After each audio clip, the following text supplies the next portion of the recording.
नमस्कार मित्रों, विद्यार्थियों, आप बहुत बढ़िया होंगे।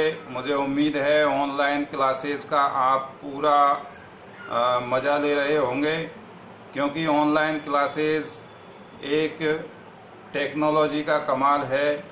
एक ऐसी टेक्नोलॉजी जो आपको घर बैठे ही आपके अध्ययन को सुचारू रूप से जारी रखने में सहयोग करती है।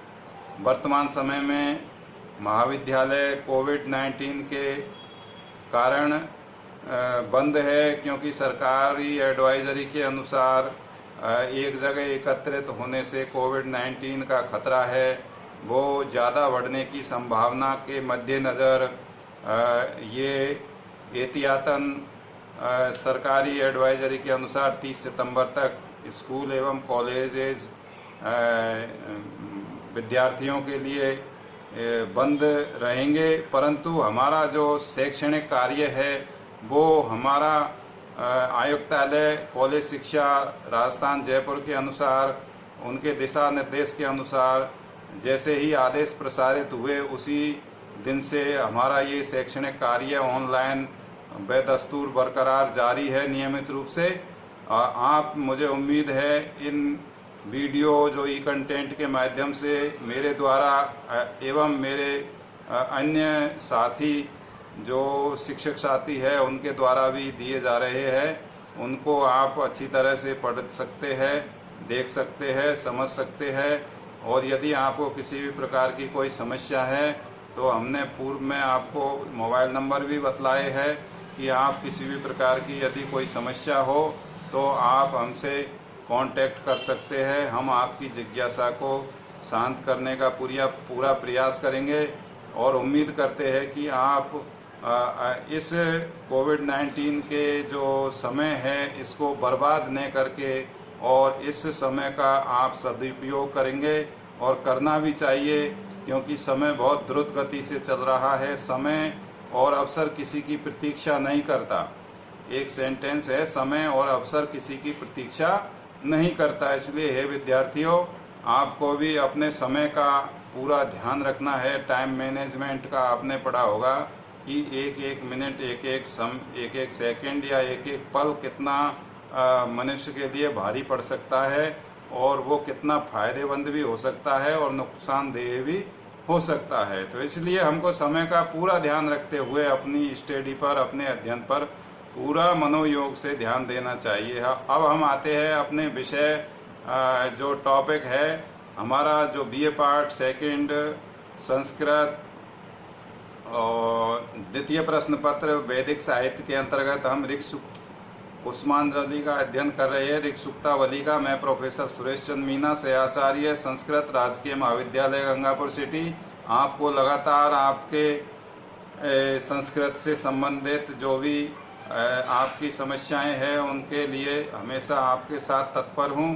अब हम ई कंटेंट में पढ़ रहे हैं वरुण सूक्त। जैसा कि हमने पहले पूर्व में पढ़ चुके हैं, अग्नि सूक्त ऋग्वेद की जो सूक्त व्यवस्था है, ऋग्वेद का जो मंडल क्रम का गठन है उसके अंतर्गत सूक्त व्यवस्था है। उन सूक्तों के अंतर्गत यहाँ पर वरुण सूक्त है, वो ऋग्वेद के प्रथम मंडल का 25वां सूक्त है। इस 25वें सूक्त में गायत्री छंद है और ऋषि सुनसेप द्वारा वरुण देव की स्तुति करते हुए कहा जा रहा है कि हे वरुण देव, आप हमसे प्रसन्न होइए, हमारे ऊपर कृपा करिए, हमारा कल्याण करिए, और हमें यदि हमारे कोई कार्यों से, गलत कार्यों से यदि कोई गलती त्रुटि भी हो जाए तो हमें कृपया करके माफ़ करे। और वो माफ़ ही मांगते हुए जो ऋषि सुनसेप है वो इस मंत्र में वरुण देव की स्तुति करते हुए कहते हैं। अब मंत्र है, विमृली कायते मनोरथी अश्वम ने संदितम गीर्भि वरुण सीमहि। ये मंत्र है।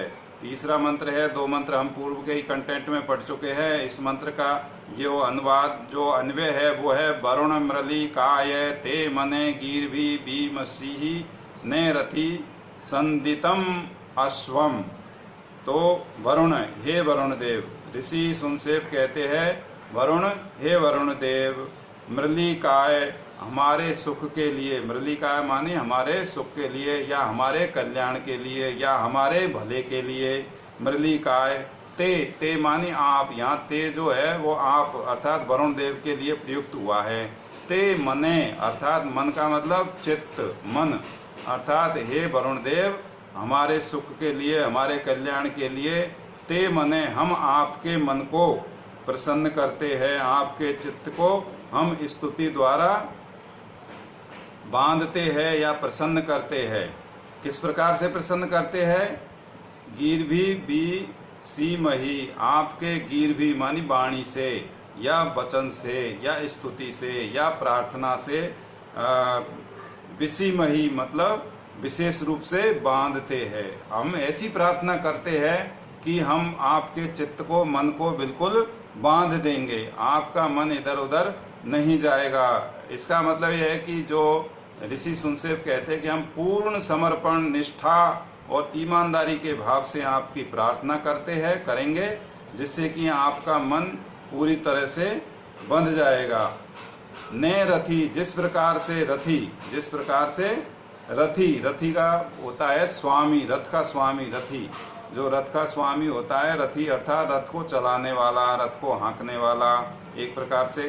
तो जिस प्रकार से ने रथी, रथी संदितम अश्वम, घोड़ों को, संदितम अश्वम घोड़ों को प्रसन्न करता है। रथ का स्वामी घोड़ों को किस प्रकार से प्रसन्न करता है? जब रथ दूरागमन से वापस लौटते हैं तो घोड़े जो रथ के हैं वो थक जाते हैं, तो जो रथ का स्वामी होता है वो घोड़ों को पुचकारता है, उनकी पीठ पर हाथ सहलाता है, उनका पसीना पोंछता है और उनको घास चारा डालता है। इस प्रकार से ये पुचकारना, पोंछना, कंडूयन आदि कर्म कहलाते हैं। तो इस प्रकार से जो घोड़ों का स्वामी है, घोड़ों का जो मालिक है, वो अपने थके हुए घोड़ों को पुचकारता है, उनकी सेवा आचर्य करता है। ऐसे ही हम प्रार्थना के द्वारा, स्तुति के द्वारा हे वरुण देव आपके चित्त को प्रसन्न करेंगे। इसलिए आप हमें हमेशा ही सुखी रखें, हमारा कल्याण करें। इस प्रकार से ऋषि सुनसेव के द्वारा इस मंत्र में वरुण देवता की जो स्तुति या प्रार्थना की गई है। यहाँ पर देखिए इस मंत्र में बी मृली काय ते मनोरथी अश्वम ने सीदंती गिरवी वरुणे सीमही, सीमही ये धातु है और स्टार्टिंग में जो प्रथम पद है उसमें बी है, तो ये बी उपसर्ग है और अंतिम जो वाक्य है वो सीमही है, ये धातु है। तो बी उपसर्ग है, सीमही धातु है। तो वैदिक रूप में अर्थात वैदिक काल में उपसर्ग और धातु के मध्य में अन्य शब्द आ सकते थे, लेकिन वर्तमान लौकिक संस्कृत में ऐसा नहीं होता है। इसी प्रकार से ने का तात्पर्य यथा से है। यहाँ पर इस मंत्र में ने का तात्पर्य ने अर्थात जिस प्रकार से, ये उपमा दी गई है कि जिस प्रकार से रथ का स्वामी घोड़ों को प्रसन्न करता है उसी प्रकार से हम आपके मन को या चित्त को प्रसन्न करते हैं। तो इस ने होने के कारण इस मंत्र में एक प्रकार से कवि कहता है कि उपमा अलंकार है। Thank you.